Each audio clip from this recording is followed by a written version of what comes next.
Amazing morning, and it's Wednesday. Thanks for joining us on TVC Breakfast. I am Mike Okwache, but I have my colleague here, Emefiele, also with me this morning. Kemi, good morning. Hey, Mike. Good morning. Nice to see you. Good to be here again. Great, Right. great. All right, there's a lot that people are talking about, but let's give a background to this. It was a dramatic day at the courts on Tuesday when officials of the Nigerian Correctional Service and operatives of the Department of State Services engaged in a face-off over the custody of the suspended governor of the Central Bank of Nigeria, Godwin Emefiele. This happened shortly after Justice Nicholas Oweibo of the Federal High Court in Lagos admitted Mr. Emefiele to bail in the sum of 20 million naira. My colleague Emefiele walks us through the tussle that ensued between both federal agencies. Godwin Emefiele was brought in at about 9:20 a.m. to the court premises for the first time since his arrest by the DSS on June the 10th. He pleaded not guilty to 2 counts of alleged illegal possession of a shotgun and live ammunition punishable under the Firearms Act of 2004. He survived the first hurdle when Justice Oweibo granted his request to argue his bail application, despite objections by the lead counsel for the federal government, Ikiruka Jones-Nebel, prosecuting the case on the grounds that she hadn't seen the court documents to enable her file a response.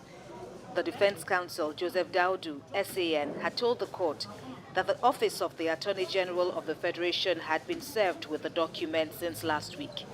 After granting him bail, the judge granted the defense request that Mr. Emefiele be moved out of the DSS custody to the Nigerian Corrections Facility, pending the fulfillment of his bail conditions. But the DSS refused to leave and even beefed up its presence around the court premises. The corrections officers, who also stormed the court in their numbers to effect the order, stood their ground, leading to a rowdy tussle. Some DSS operatives even roughed up a senior prisons commander and tore his shirt buttons in the process.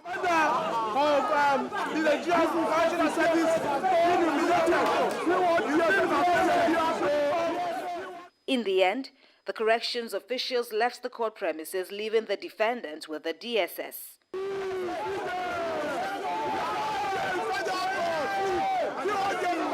There's a subsisting order of court saying that he should be kept with the correctional center should we not be able to fulfill bail conditions. But at the moment, the correctional center have parked their vehicle, the DSS have positioned close by them. So I hope you'll be all around to watch whether there's a stalemate. But should they prevent the court order from being fulfilled, that is another kettle of fish that we will have to interrogate in due course. The DSS, through its lawyer in the court earlier in the day, had said that they wanted to keep him within their custody pending investigation on further alleged offenses. But the court would have none of that argument and rather ordered, on the strength of the defense counsel, that he be taken away from the DSS custody after 46 days with them in detention to the regular corrections facility. But now, as we see, despite that order, Mr. Emefiele has been arrested. We also understand that the defense counsel is not objecting at this stage. Between now and the next adjourned date, that will also form part of the proceedings for the day, talking about the legality or otherwise of the DSS latest actions. All right, my colleague Kemi is here in the studio, and well, Kemi, everyone in the country right now is talking about this from what happened yesterday. But let's even go to the bottom of it. The allegation was that Emefiele, I think there were 2 count charge. Indeed. Walk us through what that is and what that was, as the case may be. Let's start from there. Well, absolutely, Mike. A busy Tuesday it was for Godwin Emefiele. His first day, or the first time we would see him, since he was, detained by the DSS early June the 10th. So the charge sheet was released about a week ago when we heard that he was going to be arraigned in Lagos. Of course, he was arrested in Lagos and then taken elsewhere So, well, both charges, the first, as you rightly noted, first has to do with illegal gun possession. The federal government is accusing him of having in his possession one single-barrel shotgun without a license, and that this offense, alleged offense, was said to have been committed in June this year in Lagos. And, of course, the consequent second charge has to do with also allegedly possessing illegal ammunition, still within the jurisdiction of Lagos State, and in June, just last month, as a matter of fact. And the points the defense counsel made to the judge, that's Justice Oweibo, was that these offenses carry a maximum 5-year sentence. So the role of the federal government, the role of the DSS in detaining him, in not even allowing him to, at the point they didn't even want him to move his application for bail. So that was the point that the defense counsel kept stressing, that these are, well, minimal offenses, so to speak. They are not like a matter that involves national security that will make him to be so heavily guarded, so heavily restrained over these past years.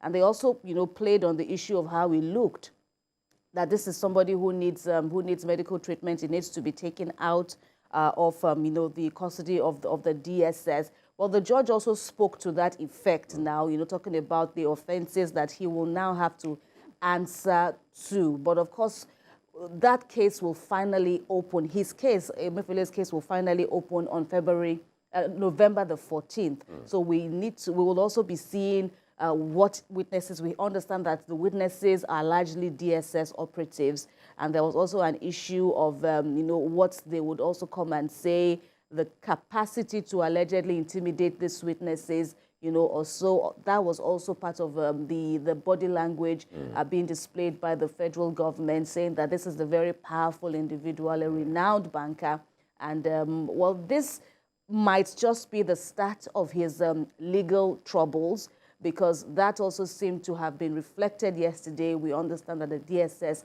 is also going to interrogate Mr. Emefiele further for more alleged offenses. But we understand that this offense is bailable, and he has been he's supposed to pay about 20 million naira as an surety in like sum, as the case may be. Walk us through but he also pleaded not guilty. Indeed. So walk us through that. Well, absolutely. In the eyes of the law, Emefiele is innocent until proven guilty. So it's basically the onus is on the prosecution to prove its case, and then it will turn to Emefiele. But talking about the bail hearing, that also formed a substantial chunk of the happenings of yesterday, because the federal government had given a heated objection to them not willing to first even allow the courts, or they didn't want the courts to hear the bail application yesterday. They said they hadn't been served, though the lead defense counsel presented evidence to indicate that the federal government, through the Office of the Attorney General of the Federation, had been served this bail paper since last week. But the lead prosecutor was saying that there is no Minister of Justice in office at the time. So perhaps the paper should have been addressed to the number 2, not the number 1, who has not yet been appointed, and that's the Solicitor General. But at the end, the defense had the day. The court said the bail hearing, or the bail application, was ripe for hearing. And of course, it gave a case that he couldn't abscond, even though he still had his travel documents. He couldn't abscond, despite the objection by the federal government that he was a flight risk, a renowned banker who could travel anywhere.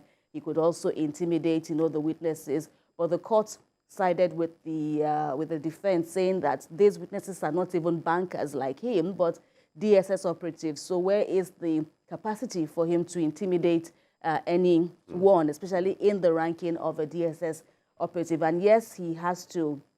He was given bail in the sum of 20 million to provide a surety in like sum, and of course he has to deposit his passport if he is found to have one, or swear to an affidavit that he doesn't have one. But of course, like we observed, the court also gave a stout, clear order about him being transferred from the DSS custody to the corrections To the correctional, facility. that is part of the issue. And the court, he had his day in court, I believe it was towards the end. Of course, you were there, so you tell us actually what happened. It was towards the end that the DSS was insisting that they had to take him to, to keep him in their custody. But the court has said that he be remanded in the correctional center. So, in the eyes of the law, or in the face of the court, it seems the DSS has violated the court order. Is it? The court's hands were kind of tied, and I say so because hearing had basically ended. The court had given a clear order, transfer him, take him away from DSS custody to the corrections facility, let him remain there until he has perfected his bail. It seems like a regular court hearing that, we've all been covering, been reporting. Even though the federal government had said they would rather not have him released from the DSS custody on account of them still wanting to hold him further for other related offenses. But the court also didn't buy that argument and said it's like a continuum. He has been granted bail, so why detain him further? But almost as soon as we left court preparing to get shots of Mr. Emefiele coming out of the courtroom to perhaps begin the process of getting a surety, we saw that the DSS operatives didn't leave the court as, clearly indicated by the judge. Rather, presence of DSS operatives only increased after the court hearing. So that gave an inkling, so to speak, even though many of us didn't even know it would reach this level. It gave an inkling as to what would happen. And so the DSS refused to budge. The corrections officers also increased in number, waiting to be handed, waiting to get the defendant, into their custody. Okay. So that was what transpired. The DSS, and also another thing that played out was when the defense counsel returned to the courtroom to try to seek another hearing with the judge, that it appeared that their client was going to be rearrested by the DSS. The court expressed its predicament on the issue that I am done with the hearing for the day. The prosecuting counsel had even left with all of her team. So a matter like this, I would naturally need to hear from you, the defense, and the other side, that's the federal government. But seeing as that happened, there was no one to speak for the federal government. The most the court could do was to call a member of the DSS operatives to hear from them. Incidentally, we were walked out by the registrar of the court during that engagement. It was said to have been a closed, like a closed hearing. So the court asked, according to the defense counsel, J.P. Dowd, the court asked the operative from the DSS, as in, what is this I'm hearing about you laying, an ambush, so to speak, outside? And then they said they were only there to maintain law and order. And the judge said, let it remain so. But of course, it was a rowdy scene. We've seen the uproar that, it has cost, because it was basically two sister agencies, fighting over the right to detain one man. Wow. Now, when organizations of I like the word, two sister agencies under the presidency, being involved in this kind of face-off, sometimes it just it sends the kind of vibe that Nigerians sometimes feel embarrassed, because whatever the thing is, there should be some level of understanding instead of degenerating things to that level where people have to be manhandled, senior officers of agencies, back and forth, they, wielding guns here and there. Anything could have happened yesterday, But anyway, we'll wait to see how it will pan out as we get along. So.